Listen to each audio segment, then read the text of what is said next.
Stage is yours. Build up வேறு பயங்கரமாக இல்லை பில்டப் இல்லை, ஃப்ரம் த ஹார்ட் தான் அது எப்போதுமே. எல்லாருக்கும் வணக்கம். ப்ரெஸ் இந்த டீசர் லான்ச் எல்லாருமே வந்ததுக்கு ரொம்ப நன்றி. ஃபஸ்ட் நான் ஜவஹர் சாருக்கு வந்து என்னோடய தேங்க்ஸ் சொல்லிக்கிறேன். சார், என்னோடய கரியரை வந்து நீங்கள் தான் ஆரம்பித்து வச்சிங்க. இன்றைக்கி வரைக்கும் இந்த வண்டி ஓடிட்டுருக்கு. அதை நான் என்றைக்குமே நான் மறக்க மாட்டேன். இன்றைக்குமே என்னோடய கரியருக்கு வந்து நீங்கள் தான் வந்து நிற்கிறீங்க. நான் எது கேட்டாலும் உடனே செஞ்சுருவார். அவர்கிட்ட வந்து ஒரு ஆர்டிஸ்ட்டாக அறிமுகமாகி இன்றைக்கி வந்து நாங்கள் வந்து ஒரு ஃபேமிலியாக இருக்கோம். அது எனக்கு நான் ஒரு ரொம்ப பெருமைப்படுறேன் சார். கண்டிப்பாக நான் உங்களோட இருக்கிறதுல நிறைய ஃபெஸ்டிவல்ஸ் ஆகட்டும், நம்ம ஃபேமிலிஸில் எது நடந்தாலும் நான் அங்கே இருக்கேன், நீங்கள் நம்ம வீட்டுக்கு வரீங்க. அது ரொம்ப ரொம்ப எனக்கு பெருமையான ஒரு விஷயம். அண்டு நான் உங்கள் பெரிய ஃபேன் சார். அது நான் உங்கள்கிட்ட நிறைய தடவை சொல்லியிருக்கேன். அந்த யாழினி மோகினி அண்டு திருச்சிற்றம்பலம் இதெல்லாம் வந்துட்டு அத்தனை தடவை பார்த்துருக்கேன். உங்களோட மேக்கிங் அண்டு நீங்கள் உங்கள் ஃபேமிலியில் வந்துட்டு நீங்கள் அந்த எந்த விஷயமா இருந்தாலும் நீங்கள் ஹேண்டில் பண்ணுற வந்து எல்லாமே கூலாக ஹேண்டில் பண்ணுவீங்க. அது எனக்கு ரொம்ப ரொம்ப பிடிக்கும். அது நான் நிறைய கற்றுருக்கேன் உங்ககிட்ட. எப்படி எந்த ஒரு சுச்சுவேஷனாலும் இவ்வளோ ஒரு காமாக ஹேண்டில் பண்ணுறாரு. ஸோ அது கண்டிப்பாக எல்லாருக்குமே தேவை. ஏன்னா நான் ஒரு பயங்கரமான ஓவர் திங்கர். நான் ஏதாவது ஒரு ஸ்டேஜுக்கு தெரியும், நான் ஏதாவது நான் வந்து அப்படி யோசிச்சுப்பேன். ஐயோ அடுத்து என்ன ஆகணும், தூக்கம் வராது. அது மைண்டுக்கு வந்து ஓகே இது கிளியர் அப்படின்னு தெரிஞ்சால் தான் நான் அடுத்த கட்டத்துக்கே போவோம். அந்த மாதிரியான ஒரு ஆள். நான் உங்ககிட்ட நிறைய கற்றுக்கிட்டேன். Thank you so much sir. நம்ம இந்த ரிலேஷன்ஷிப் இன்னும் பல வருடம் நம்ம போகணும், இப்படியே இருக்கணும், ஹெல்த்தியாக இருக்கணும். நான் வந்து கடவுள்கிட்ட வேண்டிக்கிறேன். தேங்க்யூ. அண்ட் என் ஒய்ஃப் ஷேயா வந்திருக்காங்க. அவங்களோட சப்போர்ட் வந்து எனக்கு ரொம்ப ரொம்ப பெருசு. அவங்க இல்லைன்னா கண்டிப்பாக இந்தளவுக்கு வந்திருக்க முடியாது. எப்படி சொல்லணும்னா, அதை சொன்ன ரொம்ப நான் நிறைய யோசிப்பேன். அடுத்து என்ன பண்ணுறோம், நம்ம லைஃப் எதை நோக்கி போகுது. சொசைட்டிலாம் இன்ஸ்டாகிராம்லாம் பார்க்கும்போது இப்போலாம் பதறுது. ஏன்னா இன்ஸ்டாலெலாம் வந்து அவ்வளோ போஸ்டெல்லாம் பார்த்தீங்கன்னா எதுவுமே நமக்கு பாசிட்டிவாக இருக்கிற மாதிரிலாம் இப்போ கிடையாது. இது அங்கே நடந்தது, அது அங்கே எரிஞ்சது, இங்கே ஒரு குண்டு வெடிச்சது, ஏலியன் வருது, அது இதுன்னு சொல்லி இதெல்லாம் பார்க்கும்போதே பயமாக இருக்குது. ஸோ அப்போல்லாம் வந்துட்டு யோசிப்பேன் என்ன பண்ணுறது அப்படின்னே தெரியாது எனக்கு. அப்போது என்னென்னா, எனக்குமே கடந்த ஒரு 2 வருஷமாக ரொம்ப பயங்கரமான ஒரு பேட் டைம். என் ஃபேமிலி ஆகட்டும், அம்மா உடம்பு சரியில்லை, அந்த மாதிரி நிறைய விஷயங்கள் என்னை சுற்றி நடந்தது. நான் ரொம்ப ஒரு பயங்கர ஒரு டிப்ரெஷனுக்குள்ளாயிட்டேன். என்னடா இது எதுவுமே ஒரு ஹேப்பனிங்காக ஒரு விஷயமே நடக்க மாட்டேங்குது. நான் எப்பவுமே வந்து ஓரமாக உட்காந்துட மாட்டேன். அடுத்து என்ன பண்ணணும், ஏதாவது ஒரு முயற்சி எடுக்கணும், நம்ம அடுத்த கட்டத்துக்கு போகிறது முயற்சி எடுக்கணும்னு ஏதாவது யோசிச்சுட்டு தான் இருப்பேன். ஸோ அப்படி போயிட்டே இருக்கும் போது சரி ஓகே, எனக்கு இது ஒரு சின்ன பழக்கம் இருக்குது. ஓகே, ஒருவேளை நம்ம டைம் சரியில்லையோ, நம்ம ராசி சரியில்லையோ, குழந்தை அழுகுது பேசுகிறத கேட்டு. ஓகே சரி. ஸோ நம்ம டைம் சரியில்லையோ, ராசி சரியில்லையோன்னு சொல்லிட்டு என்ன பண்ணுவோன்னா, சரி ஓகே நம்ம வந்து யூடியூப்பில் போய் நம்ம ராசியெல்லாம் போட்டு என்ன டைம் எப்படி இருக்குன்னு பார்க்குற ஒரு பழக்கம் எனக்கு இருக்குது. தயவுசெய்து தப்பாக நினச்சிக்காதீங்க. நான் போய் பார்ப்பேன். பல பேர் பண்ணுறது தான் இல்லை. அப்போ நேற்று கூட பார்த்தேன் நான். நீங்கள் பார்த்தீங்களா? அங்கே போனவொடனே இன்னும் டிப்ரெஷன் அதிகமாகுது. அந்த தம்ப்நெயில் டைட்டில்லாம் நீங்கள் பார்த்தீங்கன்னா வந்து வயது வரம்பை மீறி ஒன்று நடக்க போகுது. என்ன நடக்க போகுது நம்ம லைஃப்பில், வயது வரம்பை மீறி என்ன நடக்க போகுது, அந்த மாதிரிலாம் இருக்கும். இன்னொன்று வந்து வாழ்க்கை தலைக்கெல்லாம் மாறப்போகுதுலாம் தம்ப்நெயில் இருக்கும். ஏற்கனவே நம்ம பயங்கர டிப்ரெஷன் இருக்கும். அது பார்த்தா இன்னும் டிப்ரெஷன் ஆயிடுச்சு. அதனால அதை விட்டுறது. இந்த டேட் போட்டு இது நடந்தே தீரும் அப்படின்னு வேற இருக்கும். ஆமாம், இது கண்டிப்பாக அந்த டேட்டில் நடந்தே தீரும் அப்படிலாம் போட்டுருவாங்க. சரி ஓகே இது வந்து வேலைக்காகன்னு சொல்லி அதை விட்டுறது. அப்போல்லாம் வந்து ஸ்ரேயா வந்து அவங்க என்ன மாதிரி கிடையாது, அவங்க ரொம்ப கூலாக ஹேண்டில் பண்ணுவாங்க. அவங்களோட சிரிப்பு எனக்கு ரொம்ப பிடிக்கும். அப்போ ஸ்ரேயா பார்க்கும்போது ஓகே நம்ம பொண்டாட்டி இருக்கா நமக்கு, ஸோ பார்த்துக்கலாம், எதாக இருந்தாலும் பார்த்துக்கலான்னு சொல்லி ஒரு கான்ஃபிடென்ட் வந்து எனக்கு ஸ்ரேயா கிட்டேருந்து தான் கிடைக்கும். தேங்க்யூ. நான் ரொம்ப நிறைய நான் வந்து கடமைப்பட்டிருக்கேன். நீ கிடச்சது நான் ரொம்ப கொடுத்து வச்சுருக்கணும். Thank you so much. அண்டு நான் டார்க் ஹெவனுக்கு வரேன்.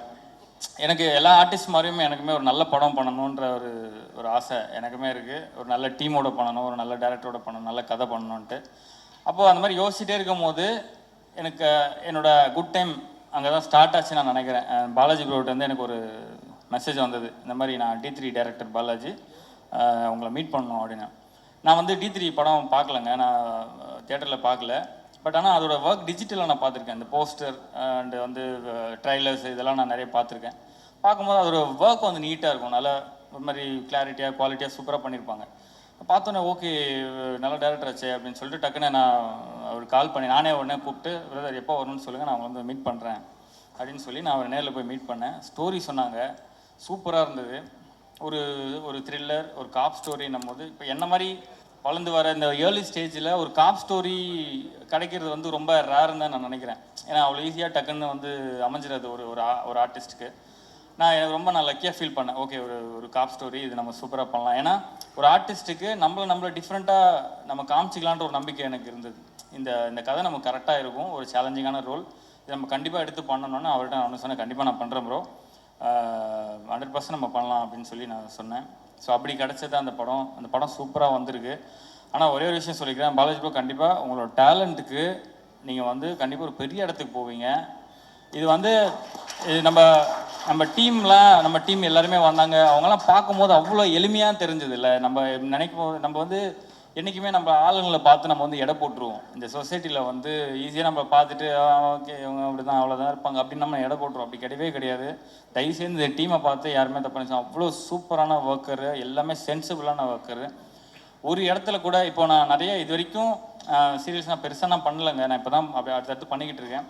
ஒரு இடத்துலையுமே நமக்கு தோணும் இந்த சீன் இப்படி பண்ணியிருக்கலாம், இந்த இந்த இந்த இந்த சீன் இப்படி நடிச்சிருக்கலாம், ஏன் இந்த மாதிரி ஒரு செட்டு ஒர்க் இப்படி இருக்குது, அதெல்லாம் நம்ம யோசிப்போம். ஆனால் இவங்கக்கிட்ட அந்த மாதிரி எனக்கு ஒரு நாள் கூட நான் வந்து இது நல்லா இல்லை, இப்போ இந்த கிரிஞ்சின்னு ஒரு வார்த்தை இருக்குல்ல, அந்த மாதிரி இல்லை கூட நான் யோசிச்சு கூட கிடையாது. அவ்வளோ பர்ஃபெக்டாக யோசிப்பார். அவர் ஒரு விஷயம் சொல்கிறாருன்னா அதில் கரெக்ஷன் பண்ணுறதுக்கு இருக்கவே இருக்காது. அவ்வளோ சூப்பராக வந்து அவங்க டீம் வந்து ஒர்க் பண்ணுவாங்க. ஸோ சூப்பர் ப்ரோ, கண்டிப்பாக நீங்கள் ஒரு பெரிய இடத்துக்கு போவீங்க, அதில் எந்த ஒரு மாற்று கருத்தும் இல்லை. அடுத்தது வந்து இந்த படம் எனக்கு கிடச்சது வந்து ரொம்ப ரொம்ப நான் ஹாப்பியாக ஃபீல் பண்ணுறேன். இது கண்டிப்பாக சூப்பராக வரும். அந்த நம்ம கோபால் சார் பற்றி ஒரு விஷயம் நான் சொல்லி ஆகணும். அவர் வந்து என்ன சார் கன்னி பேச்சுன்னு தானே சொன்னீங்க? கன்னி பேச்சு. அவர் வந்து ரொம்ப ஒரு மோட்டிவேஷனலாக ஒரு ஸ்பீக்கர்னு வச்சுங்களேன். எனக்குலாம் வந்து ஸ்பாட்டில் எனக்கு அந்த டீம்லேயே அவர் தான் டைம் பாஸ். எனக்கு வந்து நான் ஃப்ரீயாக இருக்கும்போது நான் அவர் பக்கத்தில் போய் உட்காந்து பேசிகிட்டு இருப்பேன். ஆனால் ஒரு நாள் என்ன ஆயிடுச்சுன்னா அவரை பார்த்தாலே பயப்பட வச்சிட்டாப்பில் வந்துட்டு, சார் வணக்கம் சார் அப்படின்னு சொன்னார்னாலே சார் ஓகே சார் நான் சொல்லிட்டு போயிடுவேன். என்ன ரீசன் அப்படின்னா, ஒரு நாள் நைட்டு 2 மணி வரைக்கும் ஷூட் போயிட்டுருக்கு, செம்ம பசி, நம்மளால் வேறு சாப்பிட மாட்டார்னு எல்லோரும் சொன்னாங்க. அவர் சாப்பிட மாட்டார், நம்மளையும் சாப்பிட வைக்க மாட்டேங்கிறாரு. எனக்கு அவ்வளோ பசி, என்னடா இது அப்படின்னு சொல்லி உட்காந்துட்டே இருக்கும்போது அப்போ தான் பார்த்தா இவங்கெல்லாம் அந்த கோபால் சார் இவங்க எல்லாருமே உட்காந்து அந்த அந்த கல்யாணத்தில் அன்றைக்கி அந்த பாய் வீட்டு கல்யாணத்தில் சிக்கன் பிரியாணி செம்மையாக இருந்தது, மட்டன், இந்த மாதிரிலாம் உட்காந்து பேசுகிறது. காதில் வந்து நமக்கு எச்சி ஊறும். அப்போ ப்ரோ வேறு வந்து என்ன சொல்கிறாரு, ப்ரோ அந்த சீன் பார்க்கும்போது நீங்கள் வந்து அந்த டைலாக் பேசி முடிச்சுட்டு த்ரோட் இப்படி முழுங்குனீங்க, அது அந்த மாதிரி பண்ணாதீங்க ப்ரோ அப்படின்னு சொல்லார். அப்படியா, சரி ப்ரோ, நான் அதை கட் பண்ணிக்கிறேன், அவாய்ட் பண்ணிக்கிறேன், அது மேபி ஒரு ஏதோ நமக்கு அது பழகிருக்கோம், நான் அதை கட் பண்ணிக்கிறேன், ட்ரை பண்ணுறேன். இவர் உடனே ஏன் சார் அப்பப்போ நீங்கள் வச்சு முழுகினீங்கன்னா ஒருவேளை உங்களுக்கு சுகர் இருக்குமோ? எனக்கு வந்து நான் அதான் சொன்னால நான் ஓவர் திங்கிறேன், எனக்கு அது மண்டைக்குள்ள ஓடிட்டே இருக்கு. ஐயோ நம்ம உடனே இவர்கிட்ட ஏதாவது லீவு கேட்டு நம்ம உடனே ஹாஸ்பிட்டல் போயிடலாமா, போய் ஏதாவது நம்ம டெஸ்ட் ஏதாவது பண்ணி பார்த்துருமா, என்ன சார் சொன்னால் அவர் 5 நிமிஷம் அவரே பார்க்குறேன். எனக்கு மண்டை ஒரு மாதிரி கையில் ஸ்வெட்டாக ஆரம்பிச்சிச்சு, ஒரு வேளை இருக்குமோ அப்படின்ட்டு. அது மட்டும் இல்லை, அடுத்தது ஒரு தடவை என்ன ஆச்சுன்னா, ஒரு ஸ்டன் சீக்வன்ஸு ரொம்ப நேரம் ட்ரையல் பண்ணி கரெக்டாக குறிப்பாத்து என்னை தரையில் இறக்கிட்டாங்க. அது வேறு விஷயம். பெட்டில் இறக்கவும் நான் ரொம்ப கான்ஃபிடென்ட்டாக இருக்கேன், அப்படி இழுத்து பார்த்து தூக்கி தரையில் இறக்கி விட்டாங்க. அந்த பெயின் எனக்கு கிட்டத்தட்ட ஒரு வாரமாக இருக்குது, ஏன்னா அவ்வளோ ஹைட்லேருந்து விழுந்தேன் நான் கீழே. ஸோ அது வந்து நான் சார்கிட்ட சொல்லிகிட்டு இருக்கேன், சார் இந்த மாதிரி சார் பேக் பெயின் ரொம்ப இருக்குது, அன்றைக்கி அவங்க கொஞ்சம் கவனிக்காமல் கீழே போட்டு விட்டாங்க சார். இல்லை சார், ஆமாம் சார், அப்படிலாம் நீங்கள் வந்து ஃப்ரீயாக விட்றாதீங்க சார், பேக் பெயின்லாம் சும்மா வராது, நீங்கள் உடனே போய் எம்ஆர்ஐ எடுத்து விட்ருங்க சார், பெரிய பிரச்சனை ஆகிடும், நீங்கள் பார்த்துங்க அப்படின்ட்டாரு. ஐயோ என்னடா இது அப்படின்னு சொல்லிட்டு அந்த மாதிரி ரொம்ப அவர்கிட்ட பேசும்போது எனக்கு ரொம்ப ஒரு மோட்டிவேஷனலாக இருக்கும். சைடில் ஏதோ மெடிக்கல் ரெப்ரசன்டேட்டிவாக வேலை பார்த்துருக்காங்க அந்த மாதிரி தான். அதே மாதிரி என்கிட்ட மட்டும்தான் அவர் அப்படி இருப்பார், அது ஏன்னு எனக்கு தெரியாது. திடீர்னு இப்போ ஒரு 3 நாளைக்கு முன்னாடி சாரை மீட் பண்ணுறதுக்கு பொக்கே வாங்கலான்னு போகிறோம். என்னை பார்க்குறாரு, நான் வந்து காப்புன்றதுனால ஷேவ் பண்ணோம் இல்லையா, பார்த்தோன்னே கேட்குறாரு, சார் நீங்கள் ஃபுல் ஷேவ் பண்ணதான் சார் நல்லா இருக்கீங்க, இந்த தாடி நல்லா இல்லை சார். சார் நான் பக்கத்தில் சலூன் இருக்குது சார், நான் போய் ஷேவ் பண்ணிட்டு வந்துடுறேன் சார். நான் அப்புறம் இல்லை சார், இந்த தாடி சொல்ல, நீ முன்னாடி நல்லா தாடி வச்சுருந்தீங்களா அந்த மாதிரி. சார் நான் போய்ட்டு ஒரு வாரம் கழிச்சு வரேன் சார். உங்களுக்கு என்ன சார் பிரச்சனை, என்னை பார்த்தாலே உங்களுக்கு என்ன தோணுது, ஏதாவது உங்களுக்கு சொல்லணும்னு தோணுதா அப்படின்னு.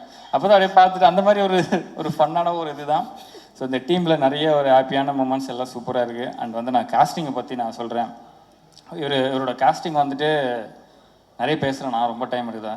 இல்லை காஸ்டிங் வந்துட்டு அவ்வளோ சூப்பராக பார்த்து பாலாஜி பிரதர் வந்து செலக்ட் பண்ணிருக்காரு. இன்னும் நிறைய பேரால் வர முடியலன்னு நினைக்கிறேன். வேல் ராமூர்த்தி சார் இருக்காங்க, ரித்திகா மேம் இருக்காங்க, அப்புறம் ஜெயக்குமார் சார், பிரதீப், தர்ஷிகா, சுமித்ரா, இன்னும் நிறைய பேர் இருக்காங்க. ஸோ இந்த காஸ்ட் எல்லாமே இந்த கேரக்டருக்கு இவங்க பண்ணாதான் கரெக்டாக இருக்குன்ற மாதிரி இருக்கும். நம்ம இந்த படம் பார்க்கும்போது அந்த அளவுக்கு அவரோட காஸ்டிங் அப்படி இருக்கும். அவ்வளோ ஈஸியாக ஒருத்தர் வந்து தெரிஞ்சவங்க வாங்க நீங்கள் வாங்க அப்படின்ற மாதிரி கூப்பிட மாட்டார். அந்த கேரக்டருக்கு அவங்க கரெக்டாக இருந்தால் மட்டும்தான் அவர் வந்து இந்த கேரக்டருக்கு வந்து அவர் செலக்ட் பண்ணுவார். இந்த காஸ்டிங் வந்து அவ்வளோ சூப்பராக அமைஞ்சிருக்கு. அது ரொம்ப சந்தோஷம். And Mani sir, DOP Mani sir பற்றி நான் சொல்கிறேன். சார் அழகாக காமிச்சிருக்கீங்க. அந்த மானிட்டர்லாம் நான் போய்ட்டு அப்பப்போ பார்ப்பேன். அவர் பார்க்குறாரு இல்லையோ நாங்கள் போய் பார்த்துருவோம் ஃபஸ்ட்டு. சார் கொஞ்சம் தள்ளுங்க சார் அப்படின்னு சொல்லி ஓகே நம்ம நல்லா தான் தெரிகிறோம், ஓகே நல்லா இருக்குது. அந்த ஏன்னா ஃபஸ்ட்டு எப்போவுமே நான் வந்து எந்த ஒர்க் பண்ணாலும் நான் ஒரு ஆடியன்ஸாக ஃபஸ்ட் நான் பார்ப்பேன். நம்மளோட ஒர்க்கை நான் ஒரு ஆடியன்ஸாக பார்ப்பேன். இது நல்லா இருக்கா, இது நமக்கு சூட் ஆகுதா, நம்மளுக்கு நல்லா இல்லைன்னா நம்ம என்ன பண்ணலாம், எந்த மாதிரி இம்ப்ரூவைஸ் பண்ணலான்றதை நான் பார்த்துருவேன். ஸோ அந்த மாதிரி சாரோட விஷுவல்ஸ்லாம் அவ்வளோ சூப்பராக இருந்தது. அந்த லொக்கேஷன்லாம் சொன்னாங்கல்ல, சீரியஸாகவே ரொம்ப ரொம்ப கஷ்டம். எனக்கெல்லாம் பயங்கரமான பாடி பெயின். ஃபஸ்ட்டு ஒரு 2-3 நாள் எனக்கு ஷூட்டே கிடையாது. அப்போ நான் யோசிக்கிறேன், பாடி பயங்கரமாக வலிக்குது, நம்ம வேலையை பார்க்கலையே, எதுக்கு பாடி வலிக்குது அந்த மாதிரி இருக்கும்போது அப்போ தான் தெரியுது அந்த ட்ராவலே நமக்கு வந்து அந்த ஜீப்பில் தான் போகணும், கார்லலாம் போக முடியாது. ஸோ அதுலேயே நமக்கு அந்த பாடி பெயின் எல்லாம் வந்துடும். ஸோ அந்த மாதிரி லொக்கேஷனில் அவர் அவ்வளோ கூலாக வேலை பார்த்தாரு. Thank you so much. அவங்களோட ஒர்க் பண்ணதில் ரொம்ப சந்தோஷம். எடிட்டர் ராஜா ப்ரோ சூப்பராக இருக்குது. சான்ஸே இல்லை. எனக்கு டீசர் வந்து நான் இப்போது வேறு ஒரு படம் பார்த்துட்டு இருந்தேன் தேட்டரில். பாலாஜி பிரதர் வந்து ஃபோனில் அனுப்புகிறாரு, டீசர் வந்து ரெடி அப்படின்னு சொல்லி. பார்த்து நானும் ஷேர்ட்டை சொல்லுமா டீசர் வந்திருக்குமான்னு சொல்லிட்டு தேட்டர்லேருந்து வெளியே வந்துட்டோம். அந்த படம் அப்புறம் பார்த்துலான்னு சொல்லிட்டு நேராக வெளியே வந்துட்டு டீசர் பார்க்குறோம். அவ்வளோ சூப்பராக இருந்தது. அவங்க சொன்னேன் ஏய் சூப்பர் அப்படின்னு. அப்போ அவங்க முகத்தில் வந்து ஒரு இந்த சந்திரமுகியாக ஒரு இது இருக்குல்ல, அந்த மாதிரி பரவாயில்ல நம்ம புருஷன் வந்து சூப்பராக ஒரு படம் பண்ணியிருக்காரு, நல்லா இருக்கு அப்படின்ற மாதிரி அவங்க ஃபேஸ். எப்பவுமே நம்ம சுற்றி இருக்கவங்கள பார்க்கணும், அவங்களோட ரியாக்ஷன்லாம் நமக்கு தெரிஞ்சிடும். நம்ம பண்ணுறது ஒர்த்தான வேலையா இல்லையான்றது சுற்றி இருக்கவங்க. நான் எப்பவுமே ஒரு சீன் அடிக்கும்போது கூட அந்த லைட் மேன்ஸ் எல்லாம் பார்ப்பேன். அவங்க வந்து அப்படின்ட்டாங்கன்னா முடிஞ்சது, ஓகே நம்ம ஏதோ இங்கே வந்து பிளேடு போட்டுக்கிட்டு இருக்கோம் போல இருக்குன்னு. அவங்களோட ரியாக்ஷன் நல்லா இருந்ததுன்னா சூப்பர்ப்பா அப்படின்ட்டாங்கன்னா ஓகே, அந்த மாதிரியான ஒரு இது. ஸோ சூப்பராக பண்ணியிருக்கீங்க bro Raja bro. And music director Sakthi bro சூப்பராக இருக்குது உங்கள் ஒர்க்கு. நீங்கள் அந்த ஜாக்கின்லாம் ஒரு படம்லாம் பண்ணிக்கிட்டு இருக்கீங்க. உங்களோட அந்த லைவ் மியூசிக் ஒர்க்லாம் நான் பார்த்தேன், சூப்பராக இருந்தது. அண்ட் நம்ம டீம் எல்லாருக்குமே நான் வந்து ரொம்ப நன்றி சொல்லிக்கிறேன். இது சூப்பரான ஒரு டீமாக அமைஞ்சிருக்கு. இந்த படம் கண்டிப்பாக ஒரு பெரிய படமாக வந்து இருக்குன்றதை நான் நம்புகிறேன். எனக்கு ஒரே ஒரு வருத்தமான ஒரே ஒரு விஷயம் என்னென்னா, நம்மளை சுற்றி இருக்கவங்க வந்து எல்லாருமே நண்பர்கள், எல்லாருமே வந்து எதிரிகள். நம்ம வந்து எப்படி ஐடென்டிஃபை பண்ணலாம்னா இன்றைக்கி இருக்கிற இந்த இன்ஸ்டாகிராம்லேயே நமக்கு தெரிஞ்சிருது. எதை வச்சு நான் சொல்கிறேன்னா, நம்ம இப்போ லைஃப்பில் வந்துட்டு நம்ம பெருசாக சாதிக்க முடியல, எனக்கு வந்து என்ன பண்ணுறதுன்னு தெரியல, ரொம்ப நம்ம ஃபெட்டப்பாக ஒரு போஸ்ட் போடுறோம், ரொம்ப கவலையாக ஒரு போஸ்ட் போடுறோம் அப்படின்னா, அங்கே வந்து ஒரு நிறைய நம்மளை சுற்றி இருக்க அந்த நண்பர்கள் இருக்காங்க இல்லையா, அவங்களாம் வந்து லைக் போடுவாங்க, நமக்கு வந்து மோட்டிவேஷனலாக ஒரு 4-5 வார்த்தை சொல்லுவாங்க, அந்த மாதிரியெல்லாம் இருக்கும். இதே நீங்கள் வந்து ஒரு விஷயம் அச்சீவ் பண்ணுறீங்க, படிப்படியாக ஏதோ முன்னேறிட்டு இருக்கீங்க, ஏதோ பண்ணுறீங்க அப்படின்னும் போது நம்ம எதிர்பார்க்குற அந்த அந்த நண்பர்கள், அந்த சர்க்கிளில் இருக்கிற நண்பர்கள் யாருமே உள்ளே வர மாட்டேங்கிறாங்க. ஒரு சப்போர்ட்டோ ஒரு இதுவோ அதை தெரிவிக்க மாட்டேங்கிறாங்க. அங்கே புரியுது, அங்கே நீங்கள் அதில் பார்த்தீங்கன்னா உங்களுக்கு தெரிஞ்சிடும் யார் யாரெல்லாம் உங்களை ஃபாலோ பண்ணுறாங்க, நீங்கள் பண்ணுறதை பார்க்குறாங்க, ஆனால் அவங்களோட சப்போர்ட் உங்களுக்கு கிடைக்க மாட்டேங்குதுன்ற நீங்கள் ஈஸியாக கண்டுபிடிச்சிடலாம் அந்த சோஷியல் மீடியா வச்சு. ஸோ அதில் வந்து நான் அது பார்க்க இந்த நம்ம கவின் பிரதர் கூட டாடா மூவியில் வந்து ஒரு டைலாக் ஒன்று சொல்லியிருப்பார், நம்ம நல்லா இருக்கலாம் ஆனால் உங்களோட நாங்கள் நல்லா இருந்துடக்கூடாதுன்றது. அதுதான் இங்கே இருக்குது ஆக்சுவலாக. நம்ம வந்து அதை பற்றிலாம் நம்ம வந்து ஆக்சுவலாக கவலைப்படவே தேவையில்லை. நம்ம ஒர்க்கை பார்த்துட்டு போயிட்டே இருப்போம். என்னென்னா அது அவங்க அது புரிஞ்சுக்கணும். நம்ம அந்த சர்க்கிள் வந்துட்டு இன்றைக்கி எனக்கு நல்ல நேரம் வருதா, நாளைக்கு உனக்கு வரும். இன்றைக்கி நான் உனக்கு கை தட்டுறேன், நீ நாளைக்கு எனக்கு கை தட்டு. அவ்வளோதான். எல்லோரும் சேர்ந்தே இருப்போம், சேர்ந்தே சந்தோஷமாக இருப்போம், சேர்ந்தே வளருவோன்றது தான். பட்டு அதெல்லாம் பார்க்கும்போது ஒரு இதாக இருக்குது. பட் நம்ம ஏதாவது அச்சீவ் பண்ணும்போது யாருனே தெரியாத அக்கா, அண்ணன், தங்கச்சி, நம்ம இந்த இன்ஸ்டாகிராமில் இருக்கிற இந்த மக்கள் இருக்காங்கல்ல, அவங்கெல்லாம் வந்து அண்ணா நீ அன்றைக்கெலாம் வீடியோ போட்டுட்டு இருந்தேன், அதெல்லாம் நான் பார்த்துருக்கேன், நீங்கள் சூப்பராக நடிப்பேன், அன்றைக்கே தெரியும் நீங்கள் வந்து ஒரு படம்லாம் நடிப்பீங்க, அடுத்தடுத்து வருவீங்கன்ற நம்பிக்கை எனக்கு அன்றைக்கே இருந்தது. அந்த மாதிரிலாம் போடும்போது எனக்கு அது ரொம்ப சந்தோஷமாக இருக்குது. அந்த மக்கள் தான் நமக்கு வந்து எப்போவுமே இருப்பாங்கன்றதை நான் நம்புகிறேன். ரொம்ப ரொம்ப தேங்க்ஸ் எல்லாருக்கும். நான் ஏதாவது தப்பாக பேசியிருந்தா மன்னிச்சிருங்க. இந்த படம் வந்து கண்டிப்பாக சூப்பராக வரும், நல்ல குவாலிட்டியாக இருக்குது. எல்லாருமே பார்த்து சப்போர்ட் பண்ண நான் எல்லார்ட்டையும் கேட்டுக்கிறேன். Thank you so much. Thanks. Super. And உண்மையிலேயே நீங்கள் சொன்ன மாதிரி நிறைய அன்கண்டிஷனல் லவ் வந்து கொடுத்துட்ருக்காங்க. அது வந்து வீட்டில் பயங்கர பிளென்ட்டியாக கொடுத்துட்ருக்காங்க. அவங்கள இந்த நேரத்தில் நீங்களும் ஸ்டேஜில் வந்து ஒரு few words about his debut film அதை பற்றி பேசணும். Please come. வாங்க. அவங்க அப்பலேருந்து சொல்லிட்டே இருக்காங்க, இந்த ஆஷி கிட்ட சொல்லுப்பா, என்ன கூப்பிட வேணாம்னு சொல்லுப்பா, நான் என்னப்பா பேசுறது. அதாவது எவ்வளவோ மேடை இருக்கு, பட் இந்த மேடை ஸ்பெஷல் மேடை இல்லை. அதாவது எவ்வளவோ மேடைகள் ஏறி இருப்பீங்க, அவார்டு வாங்கியிருப்பீங்க, பட் இதுக்கு ஈடு இணை வேறு எதுவும் சொல்ல முடியாதுல்ல. ஃபார் எக்ஸாம்பிள் உங்களுடைய ஹஸ்பண்ட் அவர் வந்து நடித்த ஒரு முதல் படம், அந்த முதல் படத்தோட teaser launch, how do you feel? Okay, first of all வந்திருக்கிற எல்லாருக்குமே என்னோட வணக்கம். ரொம்ப ஹாப்பியாக இருக்குது. நான் சித்துவோட படத்தோட டீசர் இன்னைக்கு ரிலீஸ் ஆக போகுது. அண்ட் இங்கே வரைக்கும் அவங்க வந்திருக்காங்கன்னா அது வந்து உங்களோட பியோர் டெடிகேஷன் அண்ட் ஹார்ட் ஒர்க்னால. I am so proud of you. And கண்டிப்பாக இந்த படம் வந்து எல்லாருக்கும் பிடிக்கும்னு நினைக்கிறேன். ஏன்னா டீசரோட ஃப்ரேம் பை ஃப்ரேம் பார்த்தாலே தெரியுது ஹோல் டீமோட எவ்வளோ சின்சியரான ஒரு டெடிகேஷன், பேஷன் இருக்குன்றது நமக்கு தெரியுது. எனக்கு டீசர் வந்து ரொம்ப பிடிச்சிருந்தது. ஃபர்ஸ்ட் டைம் இவங்க காமிக்கும் போதே எனக்கு ரொம்ப பிடிச்சிச்சு. அவ்வளோதான். இனிமே இந்த மூவி ரிலீஸ் ஆகும்போது உங்கள் கையில் தான் இருக்குது. நீங்கள் தான் இந்த மூவியை தட்டி கொடுத்து என்கரேஜ் பண்ணணும். So keep supporting them. அவ்வளோதான். தேங்க்யூ. ஆமாம், thank you so much. Thank you Shreya. Yeah please நீங்கள் கீழே இருக்கலாம். அண்ட் நீங்கள் ஸ்டே பேக் ஹியர். எஸ், இந்த நேரத்தில் வந்துட்டு ஹீரோயின் தர்ஷிகா மற்றும் டைரக்டர் பாலாஜி அவர்களை மேடைக்கு அழைக்கிறேன். Yes please come. வாங்க, மைக் கொடுத்துருங்க. மைக் கொடுத்துடலாம். ஸோ மேலே வாங்க. எல்லாம் இந்த லைட் மேன்ஸ் எல்லாம் பார்ப்பேன். அவங்க வந்து அப்படின்ட்டாங்கன்னா முடிஞ்சது. ஓகே, நம்ம ஏதோ இங்கே வந்து பிளேடு போட்டுக்கிட்டு இருக்கோம் போல இருக்குன்னு. அவங்களோட ரியாக்ஷன் நல்லா இருந்ததுன்னா சூப்பர்ப்பா அப்படின்ட்டாங்கன்னா ஓகே, அந்த மாதிரியான ஒரு இது. ஸோ சூப்பராக பண்ணியிருக்கீங்க bro, Raja bro. And music director Sakthi bro, சூப்பராக இருக்குது உங்கள் ஒர்க்கு. நீங்கள் அந்த ஜாக்கின்லாம் ஒரு படம்லாம் பண்ணிக்கிட்டு இருக்கீங்க. உங்களோட அந்த லைவ் மியூசிக் ஒர்க்கெலாம் நான் பார்த்தேன், சூப்பராக இருந்தது. அண்ட் நம்ம டீம் எல்லாருக்குமே நான் வந்து ரொம்ப நன்றி சொல்லிக்கிறேன். இது சூப்பரான ஒரு டீமாக அமைஞ்சிருக்கு. இந்த படம் கண்டிப்பாக ஒரு பெரிய படமாக வந்து இருக்குன்றதை நான் நம்புகிறேன். எனக்கு ஒரே ஒரு வருத்தமான ஒரே ஒரு விஷயம் என்னென்னா, நம்மளை சுற்றி இருக்கவங்க வந்து எல்லாருமே நண்பர்கள், எல்லாருமே வந்து எதிரிகள். நம்ம வந்து எப்படி ஐடென்டிஃபை பண்ணலாம்னா இன்றைக்கி இருக்கிற இந்த இன்ஸ்டாகிராம்லேயே நமக்கு தெரிஞ்சிருது.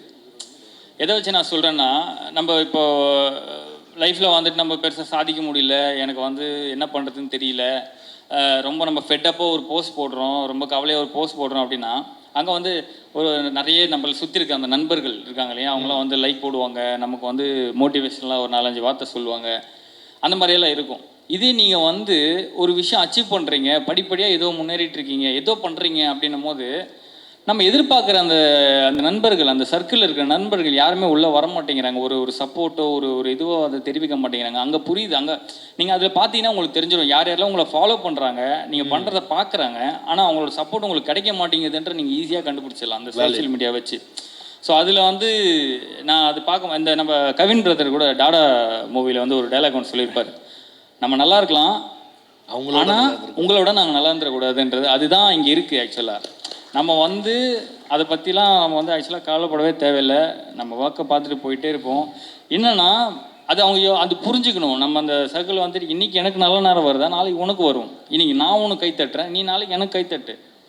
அவ்வளோதான். எல்லோரும் சேர்ந்தே இருப்போம், சேர்ந்தே சந்தோஷமாக இருப்போம், சேர்ந்தே வளருவோன்றது தான். பட்டு அதெல்லாம் பார்க்கும்போது ஒரு இதாக இருக்குது. பட் நம்ம ஏதாவது அச்சீவ் பண்ணும்போது யாருனே தெரியாத அக்கா, அண்ணன், தங்கச்சி, நம்ம இந்த இன்ஸ்டாகிராமில் இருக்கிற இந்த மக்கள் இருக்காங்கல்ல, அவங்கெல்லாம் வந்து அண்ணா நீ அன்றைக்கெலாம் வீடியோ போட்டுட்டு இருந்தேன், அதெல்லாம் நான் பார்த்துருக்கேன், நீங்கள் சூப்பராக நடிப்பேன், அன்றைக்கே தெரியும் நீங்கள் வந்து ஒரு படம்லாம் நடிப்பீங்க, அடுத்தடுத்து வருவீங்கன்ற நம்பிக்கை எனக்கு அன்றைக்கே இருந்தது. அந்த மாதிரிலாம் போடும்போது எனக்கு அது ரொம்ப சந்தோஷமாக இருக்குது. அந்த மக்கள் தான் நமக்கு வந்து எப்போவுமே இருப்பாங்கன்றதை நான் நம்புகிறேன். ரொம்ப ரொம்ப தேங்க்ஸ் எல்லாருக்கும். நான் ஏதாவது தப்பாக பேசியிருந்தா மன்னிச்சிருங்க. இந்த படம் வந்து கண்டிப்பாக சூப்பராக வரும், நல்ல குவாலிட்டியாக இருக்குது. எல்லாருமே பார்த்து சப்போர்ட் பண்ணணும், நான் எல்லார்ட்டையும் கேட்டுக்கிறேன். Thank you so much. Thanks. Super. And உண்மையிலேயே நீங்கள் சொன்ன மாதிரி நிறைய அன்கண்டிஷனல் லவ் வந்து கொடுத்துட்ருக்காங்க.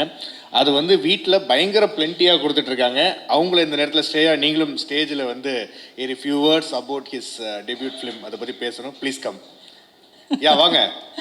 அவங்க அப்பாலேருந்து சொல்லிட்டே இருக்காங்க, இந்த ஆஷி கிட்ட சொல்லுப்பா, என்ன கூப்பிட வேணாம்னு சொல்லுப்பா, நான் என்னப்பா பேசுறது. அதாவது எவ்வளவோ மேடை இருக்கு, பட் இந்த மேடை ஸ்பெஷல் மேடை இல்லை.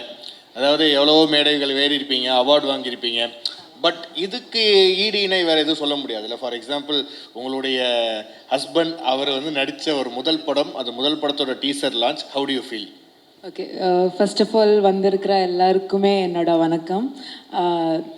ரொம்ப ஹாப்பியாக இருக்குது. நான் சித்துவோட படத்தோட டீசர் இன்னைக்கு ரிலீஸ் ஆக போகுது. அண்ட் இங்கே வரைக்கும் அவங்க வந்திருக்காங்கன்னா அது வந்து உங்களோட பியோர் டெடிகேஷன் அண்ட் ஹார்ட் ஒர்க்னால. I am so proud of you. And கண்டிப்பாக இந்த படம் வந்து எல்லாருக்கும் பிடிக்கும்னு நினைக்கிறேன். ஏன்னா டீசரோட ஃப்ரேம் பை ஃப்ரேம் பார்த்தாலே தெரியுது ஹோல் டீமோட எவ்வளோ சின்சியரான ஒரு டெடிகேஷன் பேஷன் இருக்குன்றது நமக்கு தெரியுது. எனக்கு டீசர் வந்து ரொம்ப பிடிச்சிருந்தது. ஃபர்ஸ்ட் டைம் இவங்க காமிக்க போது எனக்கு ரொம்ப பிடிச்சிச்சு. அவ்வளோதான். இனிமே இந்த மூவி ரிலீஸ் ஆகும்போது உங்கள் கையில் தான் இருக்குது. நீங்கள் தான் இந்த மூவியாக தட்டி கொடுத்து என்கரேஜ் பண்ணணும். So keep supporting them. அவ்வளோதான். தேங்க்யூ. ஆமாம், thank you so much. Thank you Shreya. Yeah please நீங்கள் கீழே இருக்கலாம் அண்ட் நீங்கள் ஸ்டே பேக் ஹியர். எஸ், இந்த நேரத்தில் வந்துட்டு ஹீரோயின் தர்ஷிகா மற்றும் டைரக்டர் பாலாஜி அவர்களை மேடை கலைக்கிறேன். எஸ் ப்ளீஸ் கம், வாங்க, மைக் கொடுத்துருங்க.